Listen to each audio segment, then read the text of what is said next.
What's up everybody, Nate here, and there is a huge generational shift going on right now in the United States as we're seeing college admission rates drop throughout the country. Many teenagers and Gen Z and millennials are deciding that they want to forego the entire college experience. And this is a big change, especially coming from somebody like me who was basically taught that you needed to go to school in order to be successful. Now the next generations might end up being just as successful without a college degree. So what exactly is going on here? Well, college in America is kind of a complicated topic, especially when you talk about the topic of student loan forgiveness. This whole idea of going to school or not going to school is something that is relatively new in the United States though. When I was growing up, there was really no talk of not going to school. My parents and everyone around me basically told me that if I didn't go and get a college education, then I wasn't going to be successful. Now, success in general is something that I don't think can be necessarily measured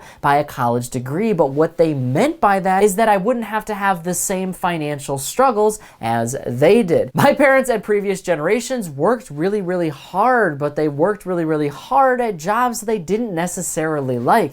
They didn't want to see the same situation for me though, or for my brother or my sisters, so they wanted us all to go to college. They wanted us to get that college degree because that was something that during the time nobody really had, and if you could get one, then you would basically be a step above everybody else. This entire trend continued for a very long time in the United States until college got really expensive, and then the federal government started issuing federal student loans so that way anybody and everybody could go to school, and that kind of reinforced the entire cultural phenomenon because now everybody wanted to go to school and now everybody could go to school. So this was just the necessary path. You went to elementary school and then middle school and then high school and then right into college. The next step was getting a really good job. Now during the early 2000s, maybe this was the path that many early millennials decided to take, and in a lot of cases it was very lucrative. You would go to school, you would get a degree, and when you exit college, there was a huge pool of jobs to choose from, and a lot of the times these jobs had really good benefits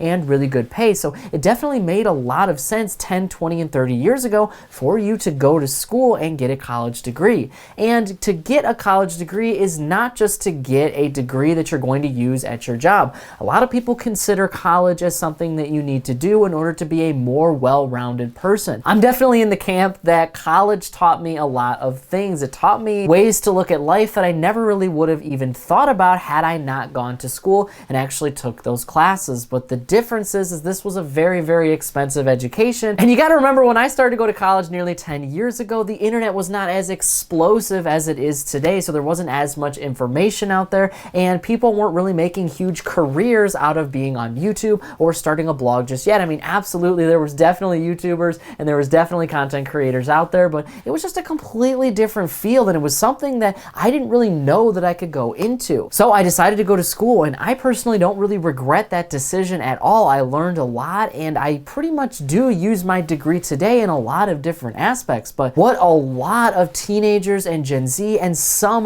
later millennials are starting to figure out is that the return on your investment of going to college nowadays is not really getting you that much more if you don't go to college. The whole reason people went to college in the first place was because you were going to put this money in, and when you got out of it, you were going to get a job that was going to be able to pay you enough to be able to afford your student loans and kind of support yourself. And like I said before, that seemed to work for a really long time, right? You had people coming out of college and getting jobs and actually sort of supporting the entire nation beyond that point. But then kind of the Great Recession hit, and by the late 2000s, people started to realize that there's really not a lot going on with school. The other thing that you have to keep in mind about education in the United States, especially when it comes to colleges and universities, is these colleges and universities used to be the place for information. But after the Great Recession of 2008, after the Federal Reserve pumped a ton of money into our economy, now you started to see a ton of tech startups take over the pretty much entire world, right? So you have all of these big companies, a lot of education companies, a lot of website companies, a lot of places where people can learn and start a business, where that really didn't have a lot of access for a lot of Americans prior to that point. So between 2010 and around 2014, this is when everything really started to get built up. I'm talking about Facebook, talking about YouTube, I'm talking about Twitter and Instagram and all of these different places. People are now building WordPress sites, right? They're starting learning something on Squarespace. They're starting their own business, and that's when college really started to take a dip. Now the return on your investment was getting a whole lot lower, and not only was it getting lower because of all of the expansion of tech giants, it was also getting lower because everybody and their mother had a college degree. That didn't really set you apart from anybody anymore. Now everybody has one, so it doesn't really matter. That ended up becoming the baseline for every single American. So you weren't going to see that return on your investment anymore unless you went and got a master's degree or unless you went and got a doctorate degree. But the problem is you still have all of this student debt that you have to pay off, and the return on your investment wasn't really getting a whole lot bigger if you get a master's or a doctorate. I mean, sure, you could actually become an actual medical doctor or get your doctorate in law or sciences or something like that, but at the end of the day, you're still going to have a ton of student loans. So unless you come from a wealthy family or you work basically a full-time, really high-paying job while you're in school, you're going to have student loans. And like I said, you're now seeing these college admission rates actually drop. So you're seeing people not go to school anymore. They're now taking online classes. They're now going to trade school, or they're just learning everything themselves in order to start a business. That means that our entire economy is becoming a lot more democratized. You have education becoming a democracy. You don't have to learn from somebody at a college and university anymore. You can learn from somebody on YouTube. I mean, there are dangers to doing that, and there are really good benefits to doing that, but people can do it. And same for online coaching and trade schools. You can do everything online. You can do everything yourself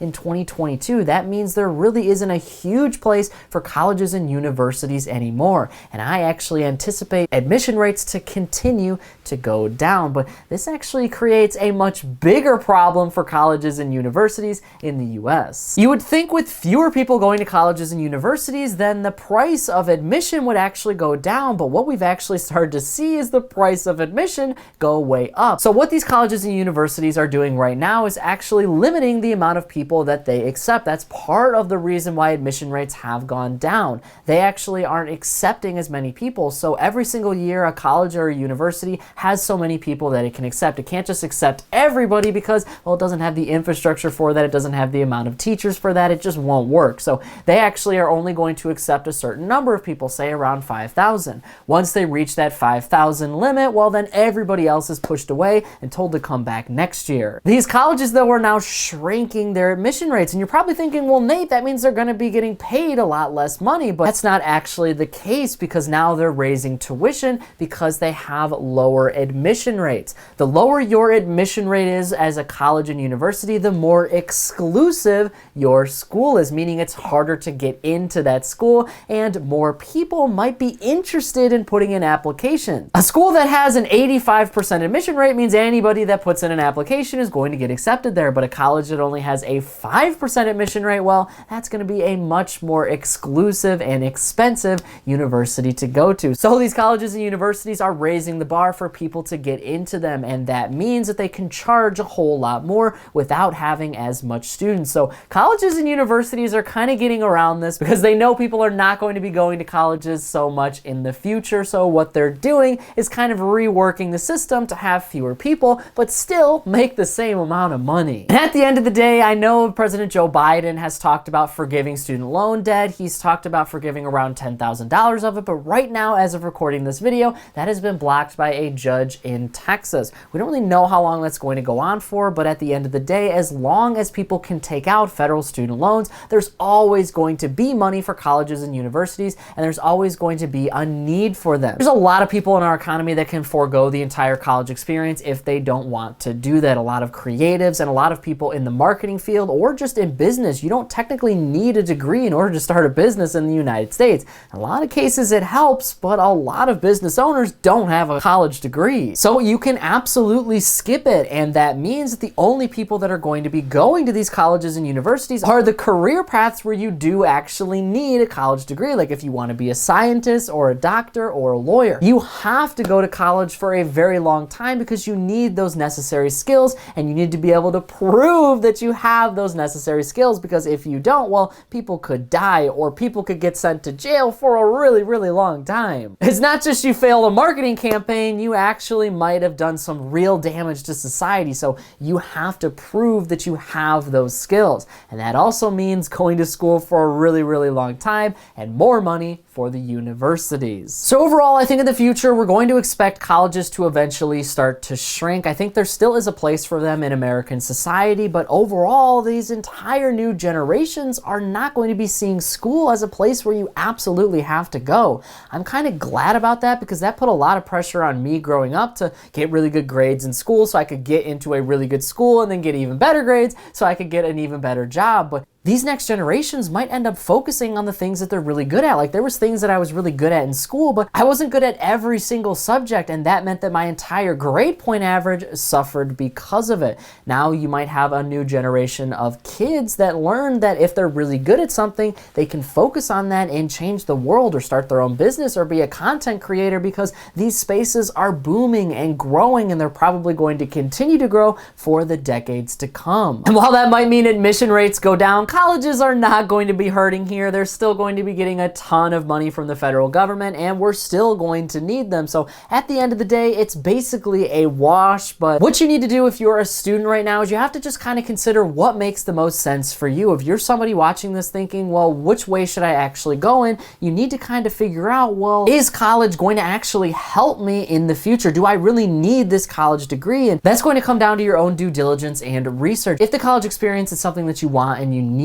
then absolutely you have to go for it. And like I said, I went to college and I don't think it was necessarily a bad thing, even though I do have student loan debt now. So it's really what you get out of it. If you think it's going to be valuable, if you believe that this value that you're getting from this college education is going to help you in life or something that you personally really want, then you should absolutely go for it. But don't just go to college because somebody says that you should go because that's the way other generations have done it. Today, you don't necessarily need to. Focus on what brings the most value to your life, and I can guarantee you that you will have success no matter what your parents or grandparents or friends tell you. But that is it for today's business and financial news breakdown. Thank you so much for watching. If you want to stay up to date with all the top business and financial news from around the country, our team puts together a free daily newsletter, and you can subscribe to it by clicking the link in this corner right here. And if you want to stay up to date with me and everything else happening in the business and financial world, I'm putting out updates 7 days a week over here on this channel, and I've actually got another one ready for you right here, so be sure to check that out before you go. That is it for me, everybody.